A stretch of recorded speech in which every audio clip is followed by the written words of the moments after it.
So it's different. Anyway, coming back to this, right? Halala, as it's commonly known in Urdu, or tahleel, as they call in Arabic. Tahleel can also mean analysis, right? So just, whoa, ease up there. If somebody says, guys, I just want to perform a little tahleel with you, then you're like, whoa. Or you turn up in the bathrobe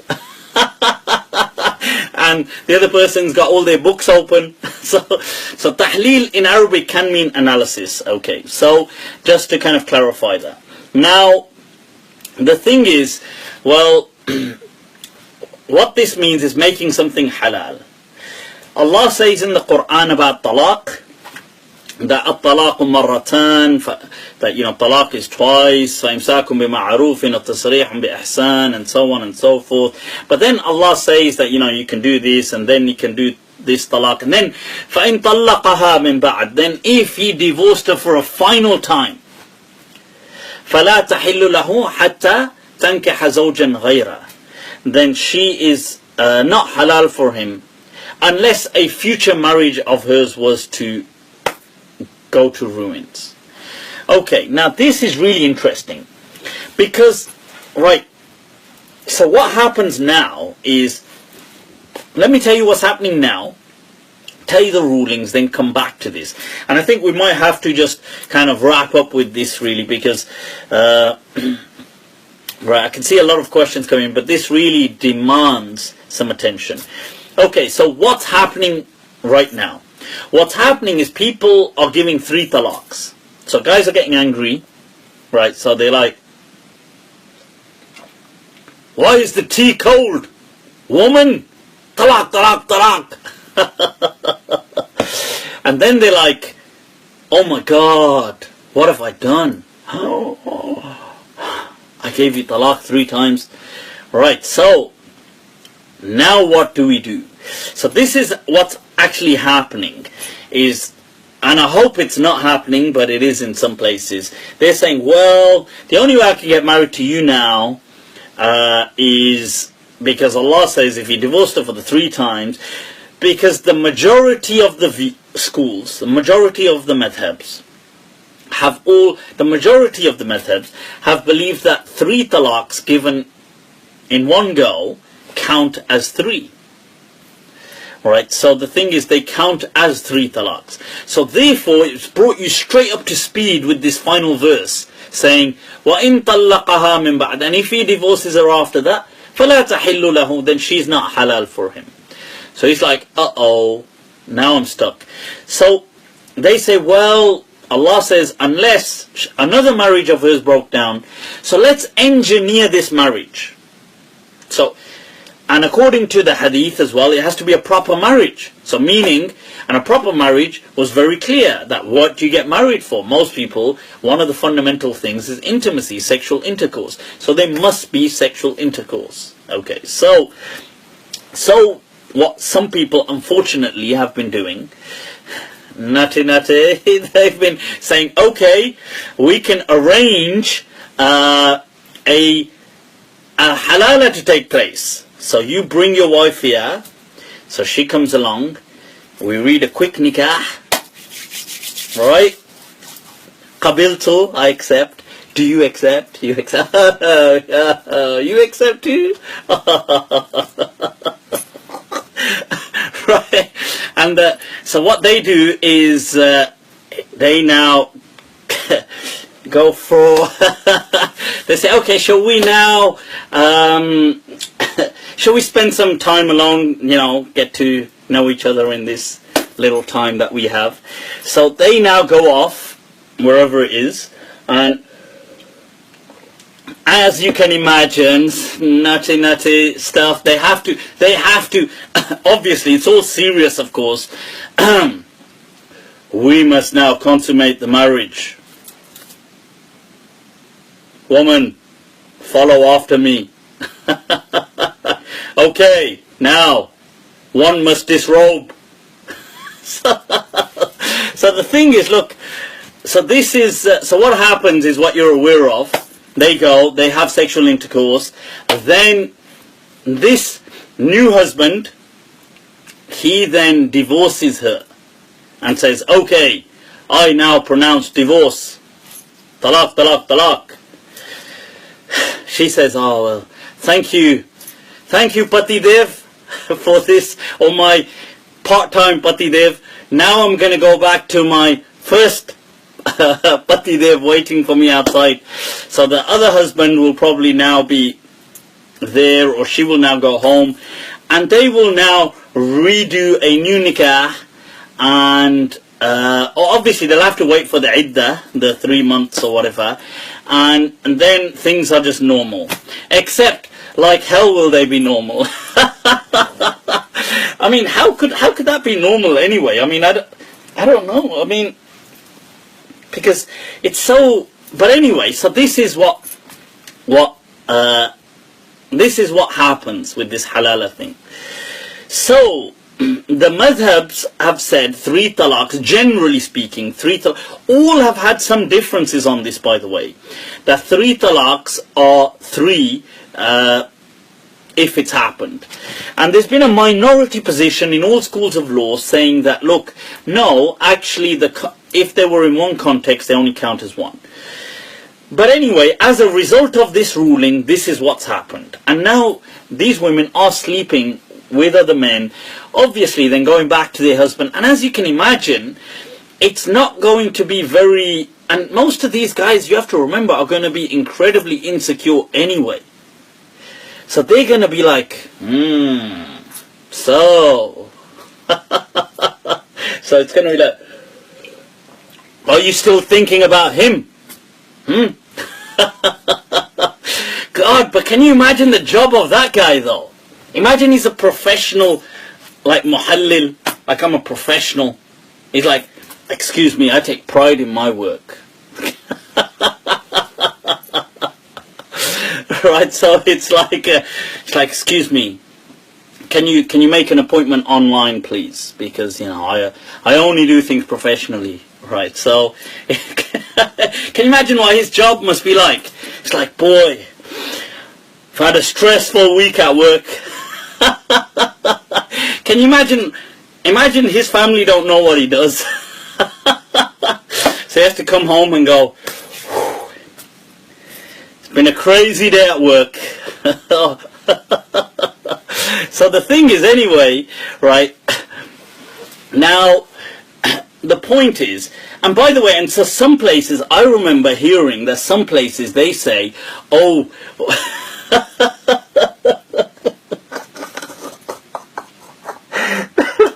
they're like, oh, can it be like this really, like a really weak man? Can it be like a really weak, kind of like a, like, you look at him really skinny or can it be like an old kind of frail man? Because, you don't want like some strong guy. Imagine like a really manly man comes out, like it's like holding a cigar. It's like, you alright, bro? Boy, things would be incredibly awkward after that.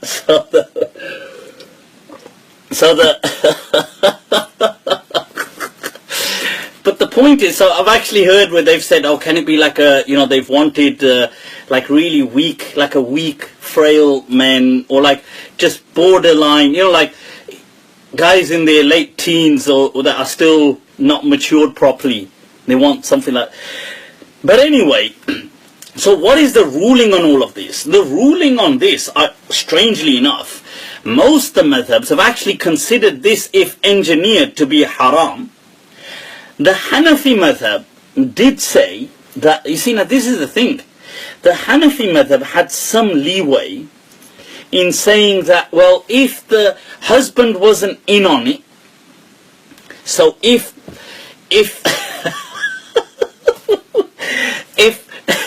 a friend, hello friend, if a friend did this, set this up with the wife, the ex-wife, just to help that husband get back together with his wife, then it's actually a good thing. So they actually say this, but they say if he did it without plotting it with the husband. So if he did, if I was just feeling friendly, know that, hey friend, are you in need of a friend? So I see you've divorced your wife. I see you're quite upset. Well, I want you to know I'm a friend. So what I'm going to be doing is I'm going to be contacting your wife. So the thing is that so in the Hanafi madhab they have this ruling that if the husband did this, if the new husband, the friend husband, right, did this to help his friend or help this person without plotting, without the husband, the first husband, being in on it, on not engineering it with them, then it could actually be a rewardable act. Rewardable I can understand, but religiously rewardable I'm struggling with. Okay, so the thing is, now you'll be surprised. See, Hamza's saying what kind of men would allow a halala, but you'll be surprised because this is where religion gets twisted, you see, because they want, you see, they've got kids, they're too embarrassed to divorce, and they can't live with each other because they've been taught through so much guilt that this is haram, 3 talaqs, zina, you're going to get, this is, everything is impure, you're going to be like this, you're going to be like, so because they tell them all this talk, the scholars do, they get petrified, and they just think, you know what, just do it. Just do it. So the thing is, okay, now that was the backdrop, people. Now I'm going to reevaluate all of this. Okay, so with you. Now, first of all, I'm going to say that in line with most of the madhabs, that this what goes on is, I was going to say bang out of order. It's just utterly out of order, right? So the thing is, this is unacceptable. Slick Mo, hearing all of this, says, bro, why have you got a chain on? Slick! There's a man with his priorities in place. He's hearing of all this calamity, all these issues, and he goes, bro, why have you got a chain on? I like that guy already. He knows, he's focused. Right, so the thing is, anyway, now, right, coming back to this, I believe that this is utterly unacceptable. It leads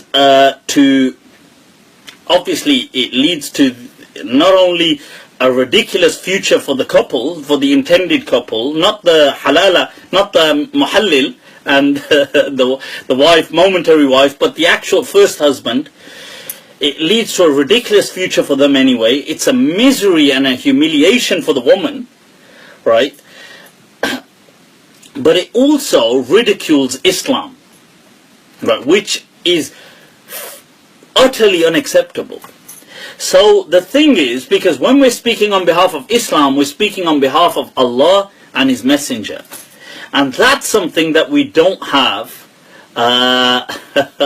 we don't have a right to do, okay, not in this kind of manner. So I would say, not only would I say that we act upon this minority position, which is that in any like if any number of talaqs were given in one gathering, that they only constitute one. Not only would I say that, and that was the fatwa given by some ulama, they may be a minority, but within all madhabs.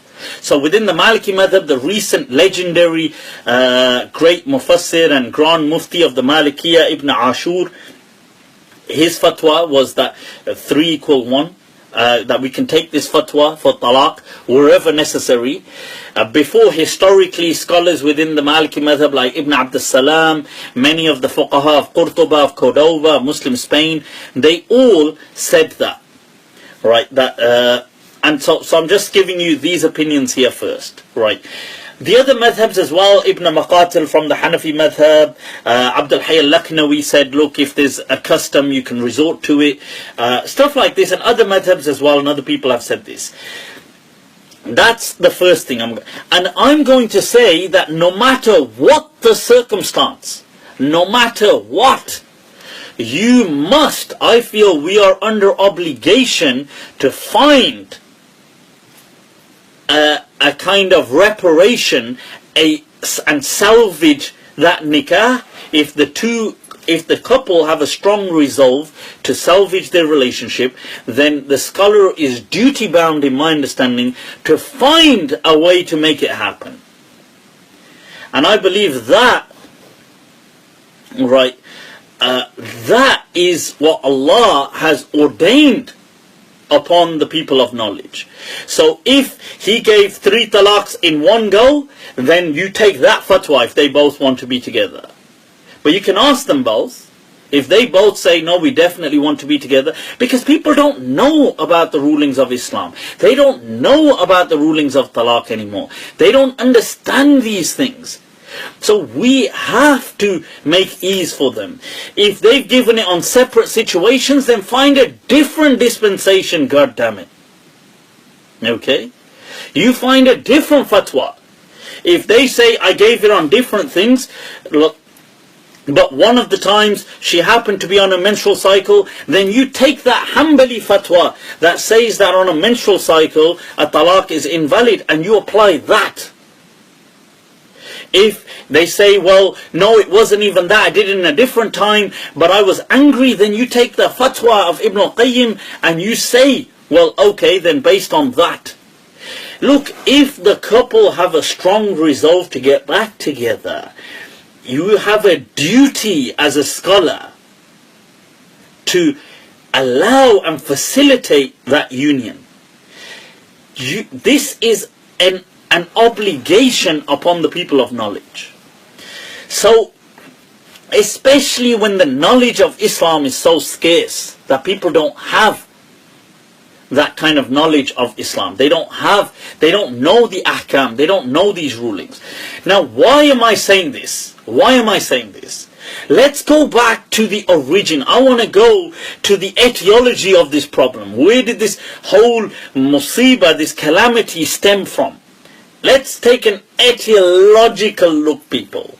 Okay, let's go right back to the origin. The origin was that, you see, in early Islam and in the Jahiliyyah time, people would marry and they would divorce. So a husband would divorce his wife and he would say, oh, talaq, I'll give you talaq. So fine, she's divorced. Now she would sit in iddah. So she would have this waiting period of 3 menstrual cycles, let's say. Now, she would wait her iddah, but before the iddah finishes, so let's say it's going to take her, let's just say it's going to take her 3 months, okay. Now, 3 menstrual cycles don't mean 3 months, but let's just say that for simplicity purposes. Now, when she's close to the final one finishing, he would say, oh, I've taken you back, I've done ruju'. Because a husband can revoke any talaq he issues. This is what the Sharia teaches. So he would take her back. So she would now say, oh, okay. Now, the moment he's taken her back, the next day he would say, I'll give you talaq again. So now she would wait another 2-3 months. When she's towards the end of the cycle, he would say, I've taken you back. And he would go like this for 2-3 years maybe. He would have other women, other wives, but this one he would torture her. So she wasn't a free woman, she couldn't go and just marry somebody else. And she wasn't like a wife with him either.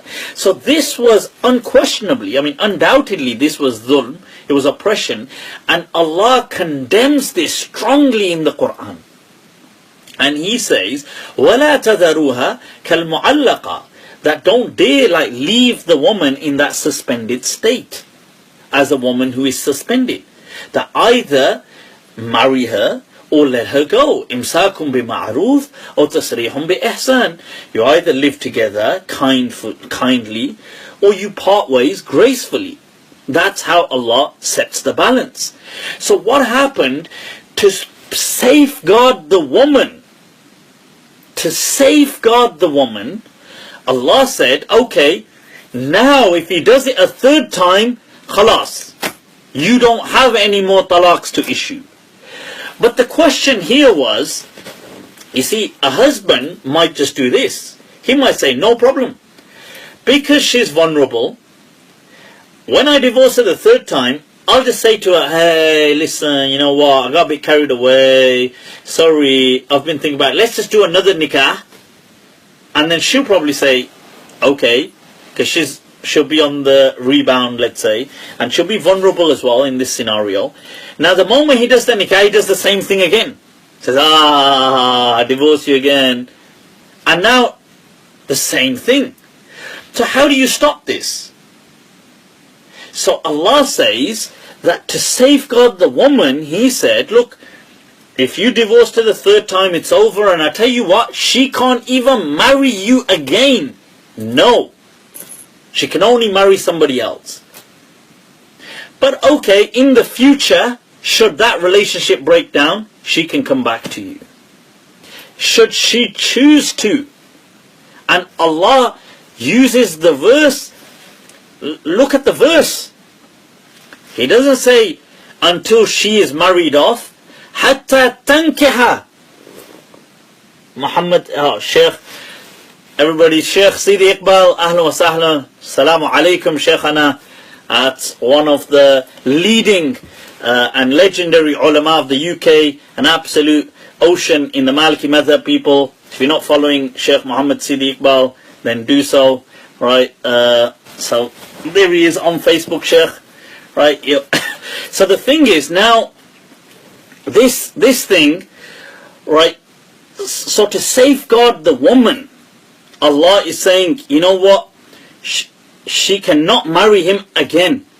And the verb Allah uses is tankih.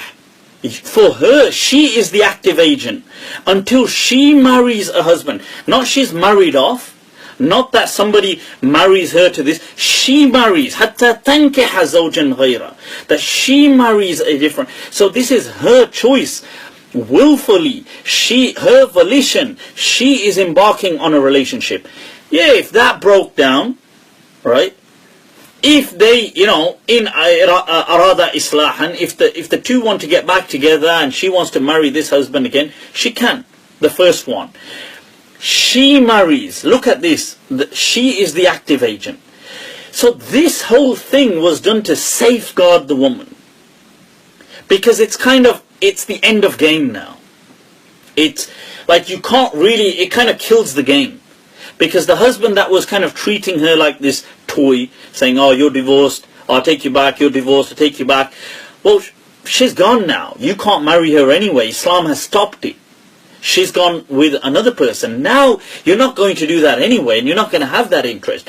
So, this is what these verses of the Quran came down for. Okay, this is what they were revealed over. Right? This is what they were all about. What's happened is over time, the backlash, unfortunately, maybe not as, obviously that was immense torture that was happening initially. But what's happened is the backlash, the kind of reactionary result, became similarly humiliating for the woman.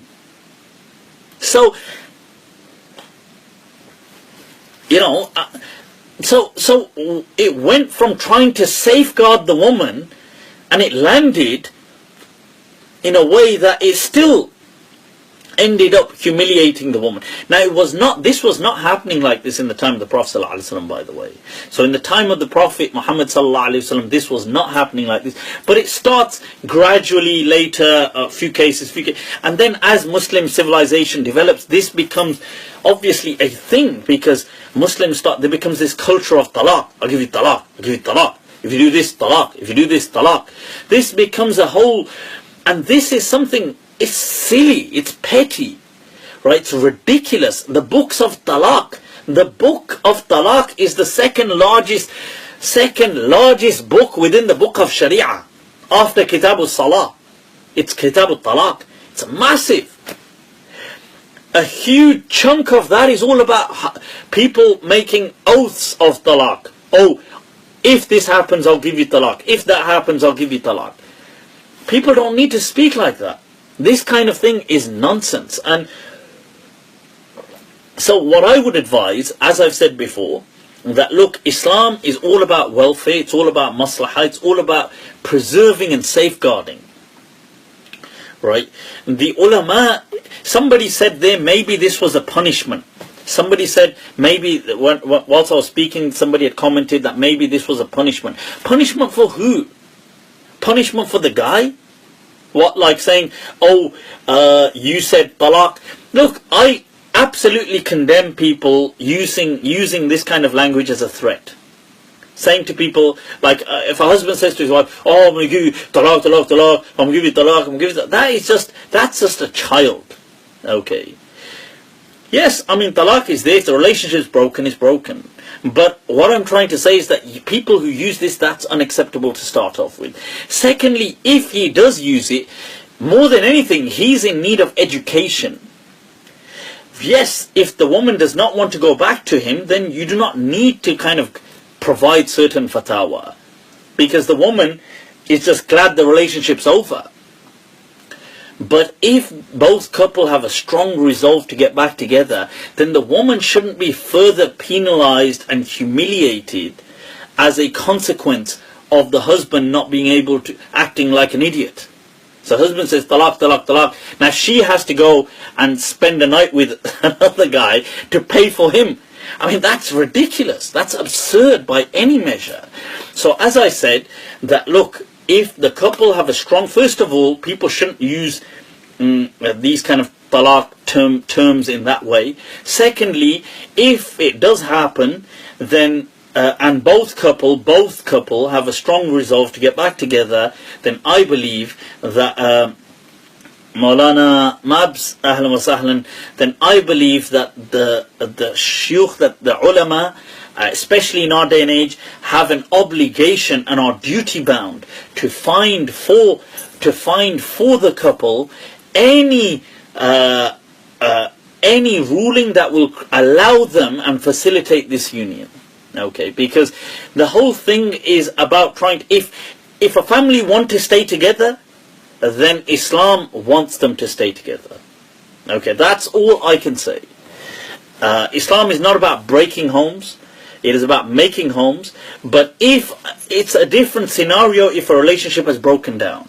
If a relationship has broken down, then Islam is not going to impose an artificiality of a home. But where a family wish to stay together, it is absurd to claim that Allah wants them to be apart. That, let no man cleft them asunder, as it says. So the thing is that this has kind of brought a lot of disrepute, unfortunately, onto Islam. I still, there's been that whole, right now it's been in the news and everything, this whole thing. So, yes, Allah, may Allah make things easy for people who are going through such circumstances as well. But we really do need a lot more education out there. Right, people, I've gone on for way too long. I'm surprised some of you have hacked it. Right, I'm going to leave you to it, inshallah.